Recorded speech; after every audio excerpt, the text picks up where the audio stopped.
विठुराया, खूप वेळ पाण्यात होतो ना, तुला थंडी भरली असेल ना?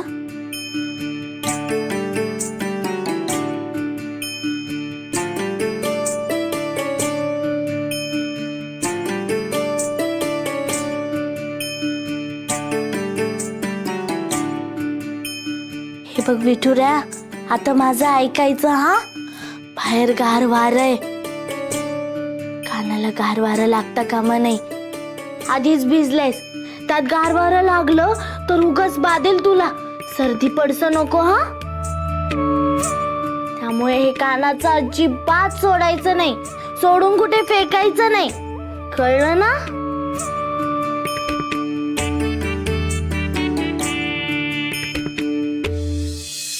विठुराया, हे बघ छान वैखंड काढून आणलंय, तुझ्या कपाळाला लावते हा, म्हणजे सर्दी पडसं होणार नाही.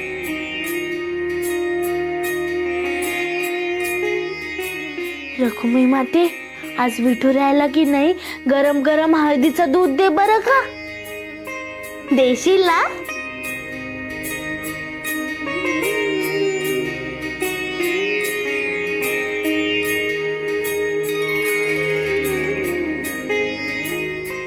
देवा, मला थंडी भरली की काय? छे छे, अहो आम्हाला थंडी कशी वाजेल देवी? आम्हाला तर क्षीरसागराच्या गार वाऱ्याची सवय. पण देवी, सखूबाईंचा आदेश कसा मोडणार बरं? आमच्या सखूबाईंनीच आम्हाला दम भरलाय, मग कान उघडे ठेवून कसं चालणार?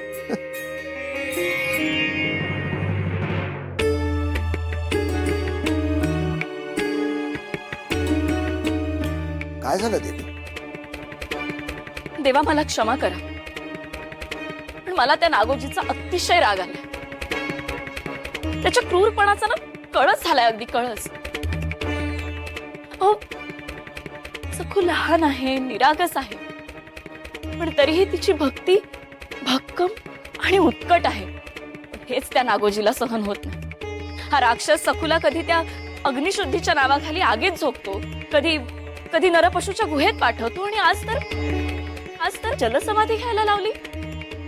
काय प्रकार आहे हा? नागोजी नाही, राक्षस आहे, राक्षस. त्याच्या पापाचा घडा ओसंडून वाहतोय आणि तरीही तो मोकळा फिरतोय, अत्याचार करतोय. शांत व्हा देवी, शांत व्हा. नागोजीला शासन मिळणार, निश्चित मिळणार. गोष्टी त्याच दिशेने मार्गक्रमण करतायत, त्यामुळे जरा धीर धर. सज्जनांच्या उत्थानाची वेळ आली कीच दुर्जनांना शासन घडतं.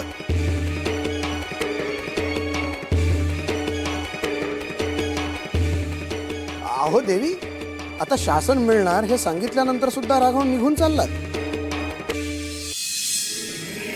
लाडक्या सखीचा आदेश तुम्हालाच नाही काही, मलाही आहे हो. सखूच्या हट्टापायी तुम्ही कानाला कापड गुंडाळून बसलात, आणि त्यांनी मला तुम्हाला हळदीचं दूध आणून देण्याचा आदेश दिलाय. आणते, हळदीचं दूध आणते हो.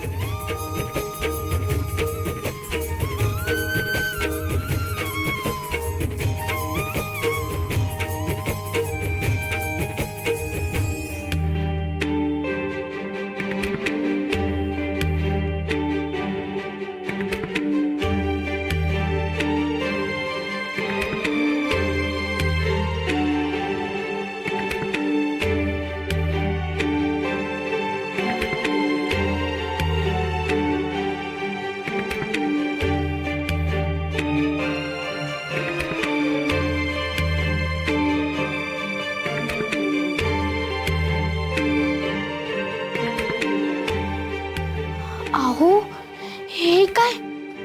तुमच्या डोळ्यात पाणी का?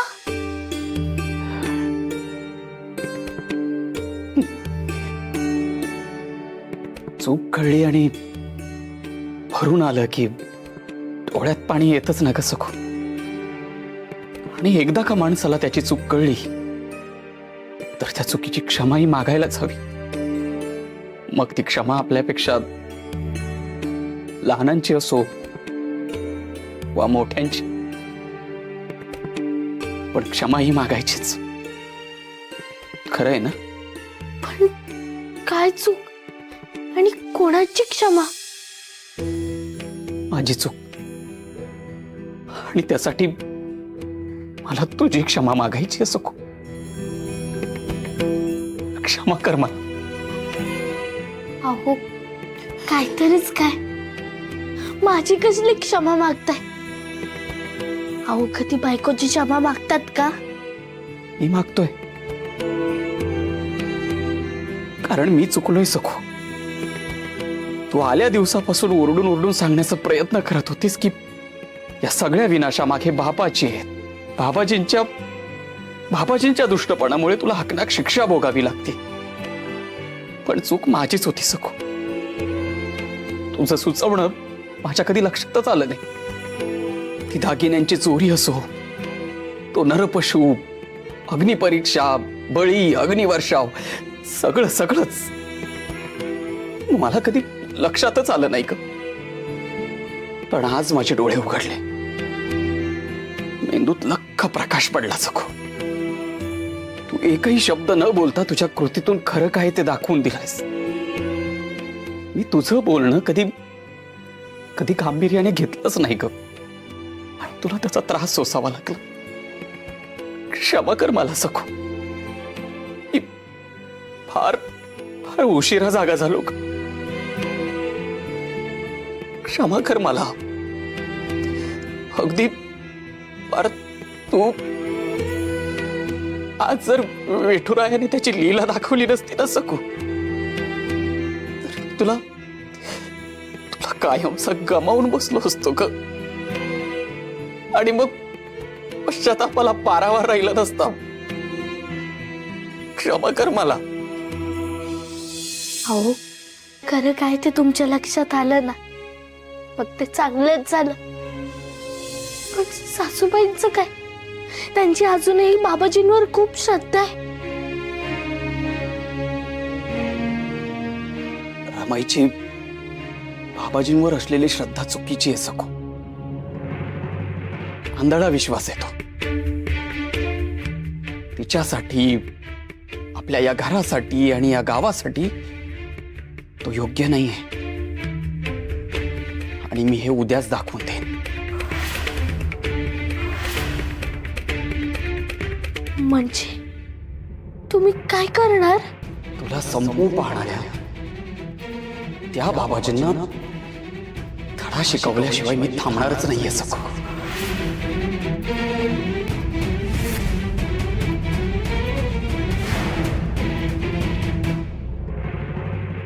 अरे माझ्या तर इकडे तू इकडे. अरे बत्त्या तुला का बळ कोसळलाय म्हणून तुम्हाला असा खेचून आणतोयस?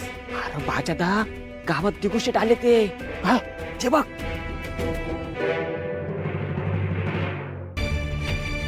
कीड आहे कीड. वेळीच उच्चाटन केलं नाही ना तर एक दिवस आपल्या सगळ्यांच्या जीवाशी येईल. वय तुम्ही सांगा काय करायचं ते, मी लगेच करतो. चला चला.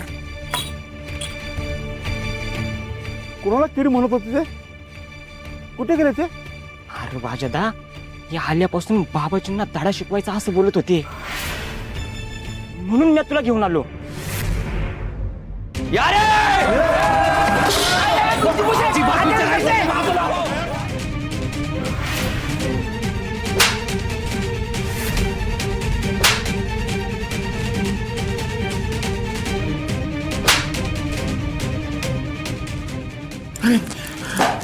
आजपर्यंत सकूचा जितका छळ केला ना त्याची आज मी परतफेड करणार.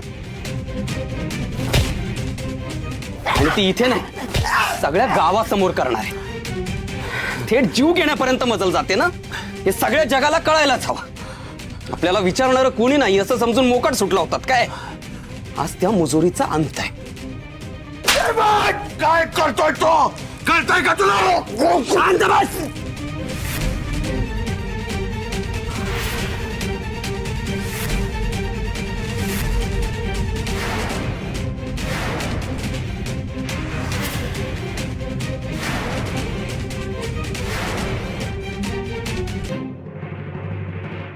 अहो दिगुशेट भयंकर चिडले आहेत आणि त्यांनी बाबांच्या मठाची नासधूस केली आहे. रमाई कोणाबद्दल बोलतायत ग हे? तू गप्पा बस ग. कशाला यात ना खूप बसतेस तिकोना आधीच जीव नकोसा केलाय अगं ए अशा कोऱ्या करकरी चेहऱ्याने बघू नकोस माझ्याकडे तुझ्या भावानं उच्छाद मांडलाय बाबाजींच्या विरोधात गेलाय सगळ्या गावकऱ्यांना घेऊन मठात गेलाय तो अगं बाई, बाबाजींच्या विरोधात दिगू? कळलं ना आता काय झालंय ते आता गप्प बस फक्त ऐक हो समन्यांचं टाळकं फिरलंय रातभर गावात आग धुमसत होती त्यात दिगुशट आले मग समधे मठात गेले त्यांनी सेवकांना पळून लावलं आणि बाबाजींना खेचत घेऊन बाहेर गावात घेऊन आले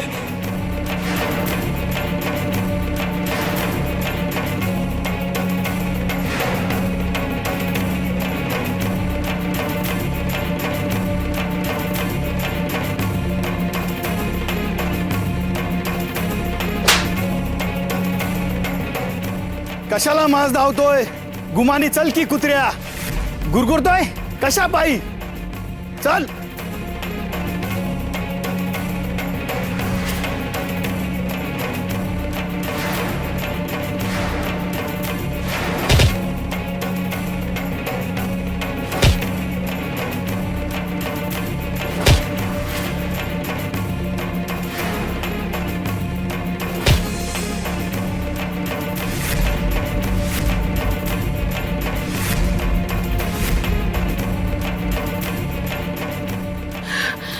बाबाजी बाबाजी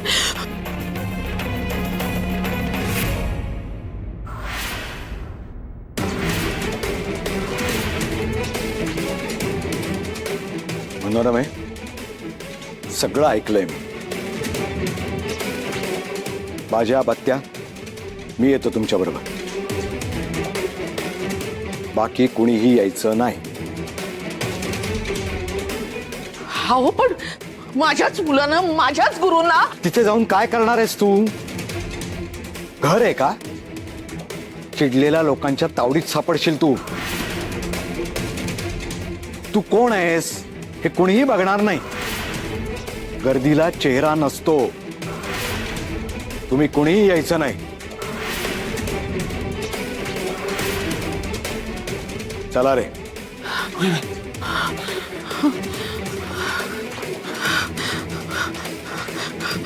बाबाजी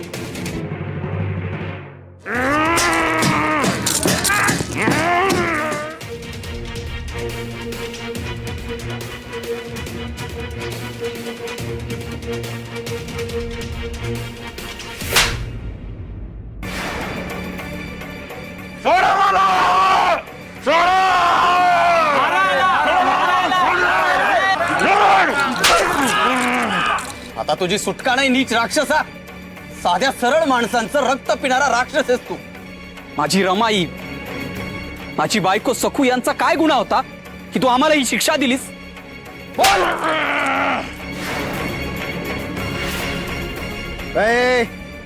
दिगू शेटला रागानं काय बघ तू डोळाच बाहेर काढीन तुझा उच्चतर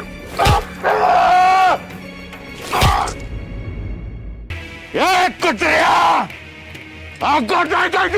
मारायचे किती मोठे तुम्ही चढणार नाही कोणाला बरबाद करेन बरबाद असं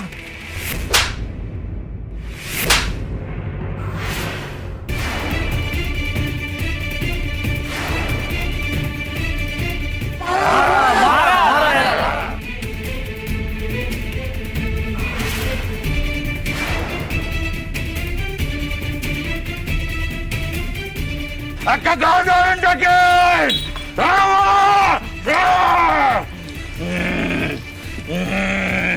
अरे कुत्र्या असा बरा गाव जाळशील र आता तुझ्याच पापाचा घडा भरलाय लई अत्याचार सहन केले पर आता नाही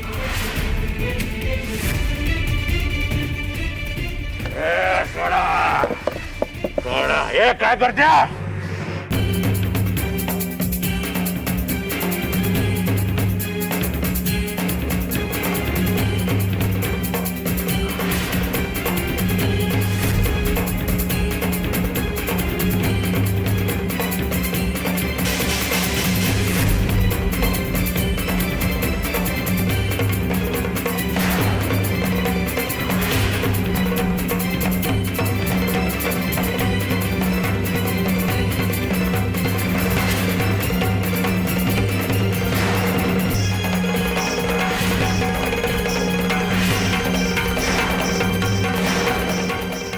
पाहिजे वैरा राक्षसा.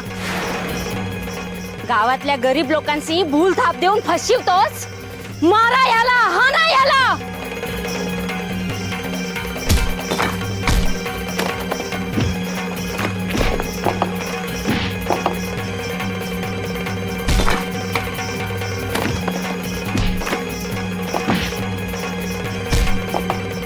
कावळ्याच्या शापानं गाय मरत नसती. आणि तू तर कावळा बी नाहीस रे. बोलू नका. याला मारा. याला मारायची हाणायची भाषा समजती. मारा याला.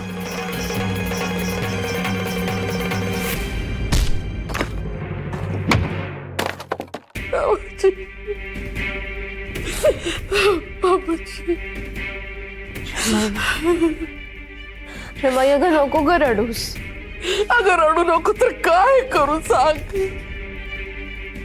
बाबाजींना हा आपल्या दिगून धरून नेलंय. आता आता त्यांचे हाल हाल होतील. आणि आपल्या दिगूमुळेच बाबाजींचे हाल होणार आहे. ही कल्पना सुद्धा मला सहन होत नाहीये ग. मी सांगते रमाई, त्या सखूला वाटतं की आपण मोठे गड किल्ले जिंकलेत. त्याच नादात तिनेच दिगूचे बाबाजींबद्दल कान भरले. नाहीतर दिगू असा वागला असता का? सखूच्या पूर्ण आहारी गेलाय तो.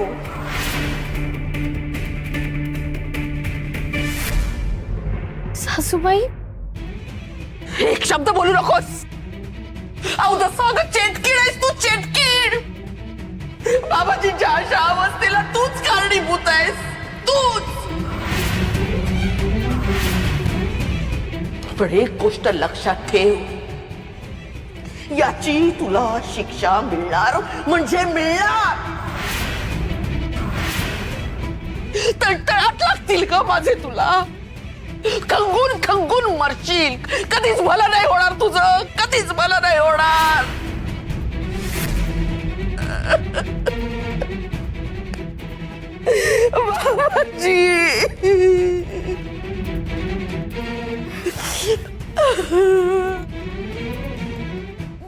बाबाजी, जिंगरामाचा कोप आहे. जिंगरामाचा समजे बरबाद होतील. बरबाद सोडणार ना जिंगरामा.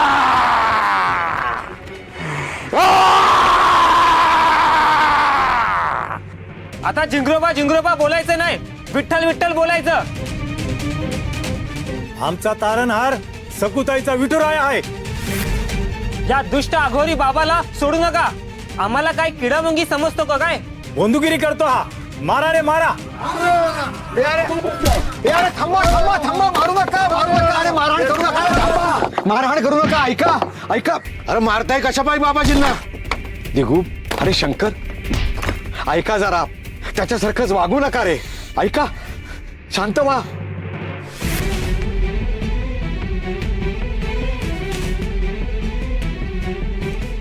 आम्हाला शाप देतोस का रे? थांब, तुझी मस्ती जिरवतो. आता जोड, विठुरायाला हात जोड. मारा रे. अरे थांबा थांबा रे, थांबा. काय करतो मी?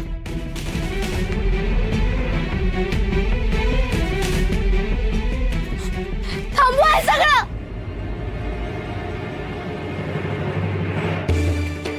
मी हात जोडते. थांबवाय सगळं. आपण पण बाबाजींसारखं वागायचंय का? अहो, असं वागणं, दगड मारणं, वाईट बोलणं, मारहाण करणं हे विठुरायाच्या भक्तांना शोभतं का? ही आहे का विठुरायाची शिकवण? सखू, अगं कळतंय का तुला तू काय बोलतीये ते? याने जीव घेतला होता तुझा. मारहाणीच्याच लायकीचा आहे हा. ए मारा रे याला. वय, गंगीचा बी बळी घ्यायला निघाला होता ह्यो. यानं लय अत्याचार केलाय. घर बरबाद केले ते ह्यानं. तर काय, नरपाशूला बी यांनीच आणलं होतं. माझं कुंकू बी यांनीच पुसलं. ह्याला नाही सोडणार मी. सकुताई, तुम्ही मध्ये पडू नका. शांत व्हा सगळ्यांनी. अहो, समोरचा आपल्याशी वाईट वागला म्हणून आपण त्याच्याशी त्याच्याहून वाईट वागलो तर त्याच्यात आणि आपल्यात फरक तो काय राहिला? बाबाजींनी घोर अपराध केलेत. निरपराध लोकांना विठीस धरलाय. त्यांना त्यांच्या अपराधाची शिक्षा मिळायलाच हवी आणि ती नक्की मिळणार. पण ती देणार आहे आपण कोण? तो अधिकार विठुरायाचा आहे. कारण प्रत्येकाच्या कर्माचा हिशोब विठुराया करत असतो. तो अधिकार त्याचा आहे, आपला नाहीये. आपण तर फक्त विठुरायाचे भक्त आहोत. आणि माझे मामांजी इथेच आहेत. ते नेहमी म्हणतात, एखाद्याला शिक्षा किंवा दंड देण्याचा अधिकार त्याचाच असतो ज्यांनी आयुष्यात कधीच चूक केलेली नाहीये, कधीच पाप केलेले नाहीये. मग असं कोणी आहे का आपल्यात की ज्याने कधीच चूक केलेली नाहीये? असणारच नाही. कारण आपण सगळेच चुका करतो. आणि जर कधीच कोणी चूक केली नाहीये असा माणूस असेल तर त्यानेच येऊन बाबाजींना दगड मारावा. आहे का असं कोणी?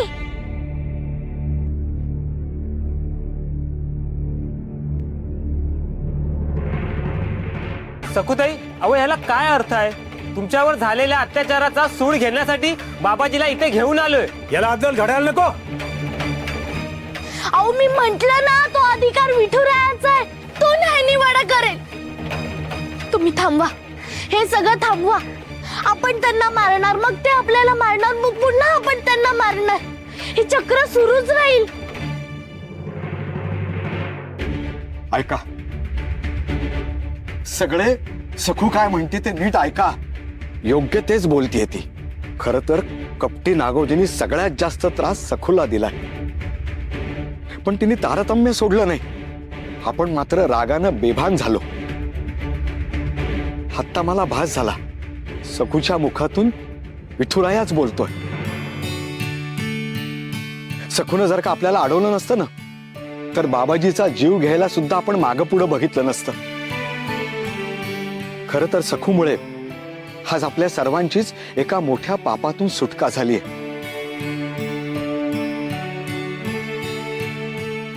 मनुष्यवधा इतकं मोठं पाप नाही.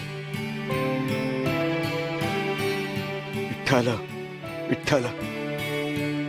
सखू, तुझे आभार मानावे तितके थोडे. बाबाजीला शिक्षा द्यायला विठुराया समर्थ आहे. ते आपलं काम नाही. मग येणारा दमाला असंच मोकळं सोडायचं? मी सांगतो काय करायचं ते. सखूबाई काय सांगतायत त्या समद्यांनी नीट ऐकायचं. हे असं मारहाण करणं, दगड मारणं हे आपण थांबवलंय.